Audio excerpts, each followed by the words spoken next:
اسلام آباد پر یلغار نہیں ہونے دیں گے، ریاست اپنی پوری طاقت استعمال کرے گی، کسی قیمت پر پاکستان کی ساکھ اور عزت پر حرف نہیں آنے دیں گے۔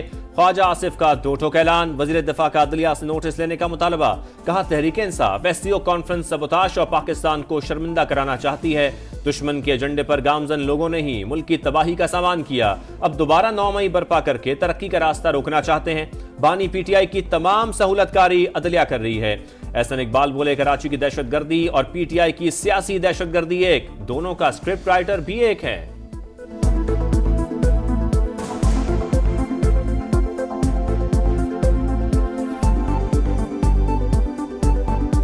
اب کوئی شبہ نہیں رہ گیا کہ کراچی میں ہونے والی دہشت گردی اور تحریک انصاف کی ان سیاست دہشت گردی کی کالز میں مماثلت ہے۔ سینئر ترین جج کو چیف جسٹس آف پاکستان بنانے کی شک ختم کرنے کی تجویز، تقرر 8 رکنی پارلیمانی کمیٹی کرے گی، انتخاب 3 سینئر ترین ججز میں سے کیا جائے گا، تقرری کی مدت 3 سال ہوگی، ترامیم کے ذریعے 1 وفاقی اور 4 صوبائی آئینی عدالتیں قائم کی جائیں گی۔ صدر مملکت وزیر اعظم کی ایڈوائس پر وفاقی عدالت کے پہلے چیف جسٹس کا تقرر کریں گے۔ مستقبل میں چیف جسٹس اور ججز کی تقرریوں کے لیے 7 رکنی کمیشن بنے گا۔ ریٹائرمنٹ کی عمر 68 سال ہوگی، فیصلہ کہیں بھی چیلنج نہیں ہو سکے گا۔ کسی بھی جج کی برطرفی کے لیے وفاقی آئینی کونسل تشکیل دی جائے گی۔ حکومت نے 26ویں ترمیم کا مسودہ سیاسی جماعتوں سے شیئر کر دیا۔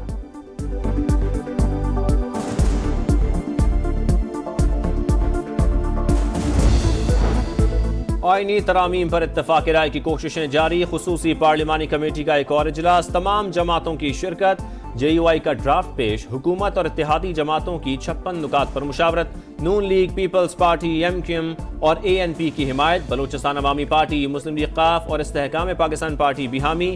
تکنیکی امور کے لیے ذیلی کمیٹی بنانے کا فیصلہ، وزیر قانون سربراہ ہوں گے کامران مرتضی اور 2 پی ٹی آئی ارکان بھی شامل۔ اجلاس کل ہوگا۔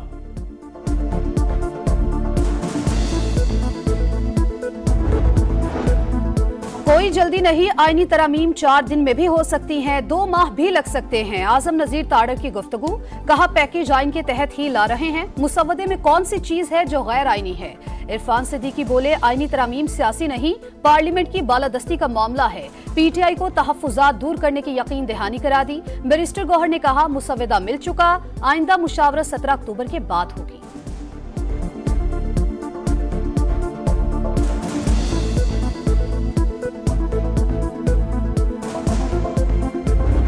ہمارا کہنا یہ ہے کہ 100-150 کیسز کے لیے اتنا بڑا سیٹ اپ بنانا جو ہے وہ مناسب نہیں ہے۔ ہمارا شیئر کرنے کا مقصد ایک یہ بھی ہے کہ اس پہ انٹلیکچوئل انپٹ آئے، اگر ہم کہیں پہ غلط ہیں تو ہم درست ہونے کے لیے اب بھی تیار ہیں۔ 100 کیسز کے لیے الگ عدالت بنانا مناسب نہیں، حکومتی آئینی عدالتیں اور ہم بینچ بنانے کے حامی ہیں، اپنے نکات پیش کر دیے، ہم غلط ہیں تو تصحیح کی جائے۔ کامران مرتضی کی گفتگو، شہری رحمان بولی آئینی ترامیم عدالت پر حملہ ہرگز نہیں، شفافیت لانے کی کوششیں جاری ہیں۔ راجہ پرویز اشرف نے کہا معاملات درست سمت میں جا رہے ہیں، مثبت امید رکھنی چاہیے۔ پیپلز پارٹی اور جے یو آئی کی ایک اور بیٹھک، آئینی ترامیم کے مسودے پر مشاورت۔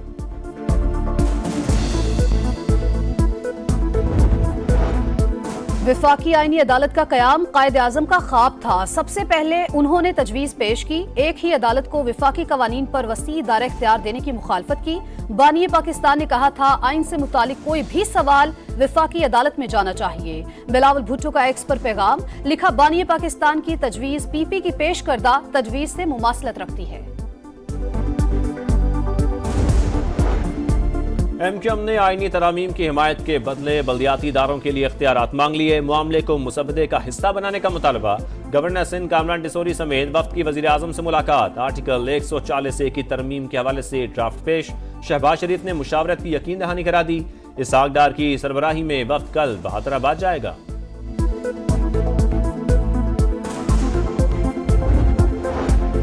مجوزہ آئینی ترامیم کے خلاف درخواست سماعت کے لیے سپریم کورٹ کا 3 رکنی بینچ تشکیل، چیف جسٹس کی سربراہی میں 17 اکتوبر کو مقدمہ سنے گا۔ جسٹس نعیم اختر افغان اور جسٹس شاہد بلال حسن بھی شامل۔ رجسٹرار آفس نے درخواست گزار عابد زبیری کو نوٹس جاری کر دیا۔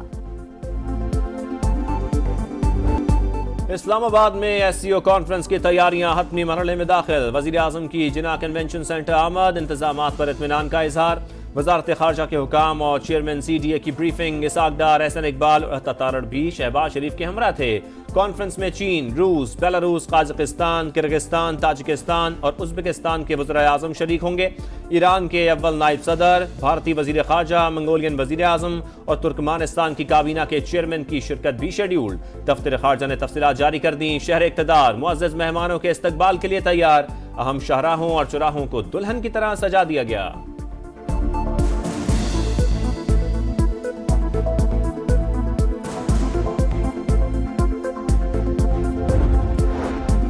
تحریک انصاف نے اپنے 7 اراکین کو اغوا کر رکھا ہے، الزام اداروں پر ڈال رہے ہیں۔ عظمہ بخاری نے پی ٹی آئی اراکین کے رشتہ داروں کے بیانات سنوا دیے، بولی اگر پی ٹی آئی خود ہی شاہ محمود کے بیٹے کو اغوا کر سکتی ہے تو اندازہ کرے حالات کہاں پہنچ گئے۔ ان کے وزیر اعلیٰ نے بھی لاپتہ ہونے کا تماشا کیا۔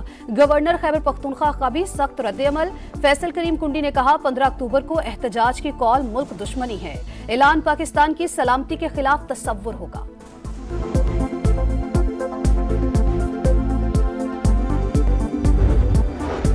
کراچی ایئرپورٹ دھماکہ، پاک چین تعلقات خراب کرنے کی سازش۔ کالعدم بلوچستان لبریشن آرمی ملوث ہے، دہشت گردوں نے غیر ملکی ایجنسی کی مدد سے کارروائی کی۔ سی ٹی ڈی کی ابتدائی رپورٹ انسداد دہشت گردی عدالت میں پیش۔ متن کے مطابق دہشت گرد نے گاڑی چینی باشندوں کے قافلے کے قریب لا کر دھماکہ کر دیا، 2 افراد ہلاک ہوئے، 15 گاڑیوں کو نقصان پہنچا۔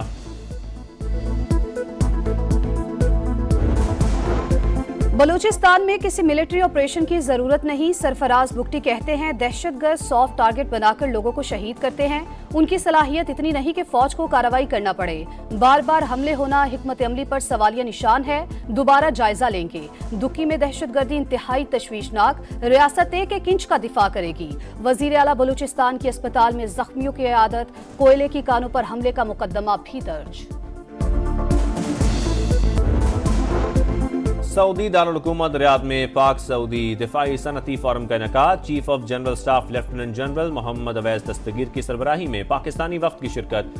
سعودی رائل ڈیفنس فورس کی استعداد بڑھانے کے لیے تعاون جاری رکھنے کا عزم۔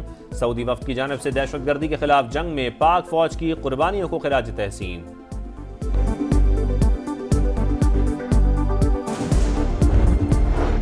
پنجاب کے ہر اسپتال کو بہتر سے بہترین کرنا چاہتے ہیں، غفلت اور کوتاہی برداشت نہیں ہوگی، مریم نواز کی وارننگ۔ وزیر اعلیٰ پنجاب کا انڈس اسپتال کا دورہ، نیو ایمرجنسی بلاک کا افتتاح، مختلف شعبوں کا معائنہ، زیر علاج بچوں کی عیادت کی، مریضوں سے علاج کی سہولتوں سے متعلق بات چیت۔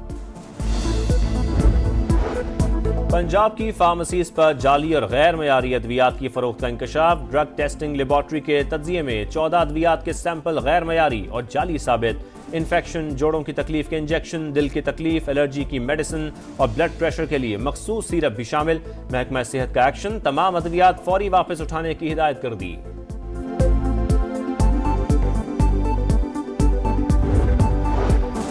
خیبر پختونخوا پولیس کے اختیارات محدود کرنے کا معاملہ، افسران کا کابینہ سے منظور ترامیم پر تحفظات کا اظہار، منظوری آئی جی کو اعتماد میں لیے بغیر کی گئی، اقدام سے سیاسی مداخلت بڑھ جائے گی، اختیار بیوروکریسی کو دینا بھی تشویشناک ہے، اعلیٰ پولیس حکام کا موقف، آئی جی، اسپیکر اور وزیر اعلیٰ کے پی سے ملاقات کا فیصلہ۔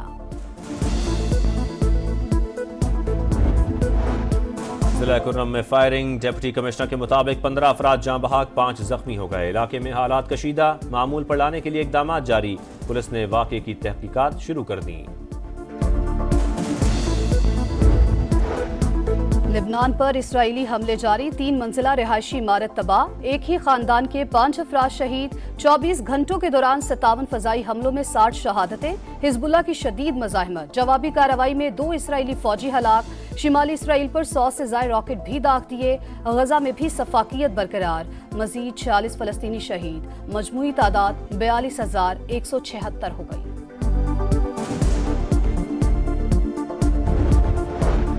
وسطی بحیرہ عرب پر کم دباؤ شدت اختیار کر گیا، کراچی سے 900 کلومیٹر جنوب میں موجود دوسرا الرٹ جاری، محکمہ موسمیات کے مطابق اب تک پاکستان کے کسی ساحلی علاقے کو خطرہ نہیں، طوفان بنا تو قطر کا تجویز کردہ نام دانا دیا جائے گا۔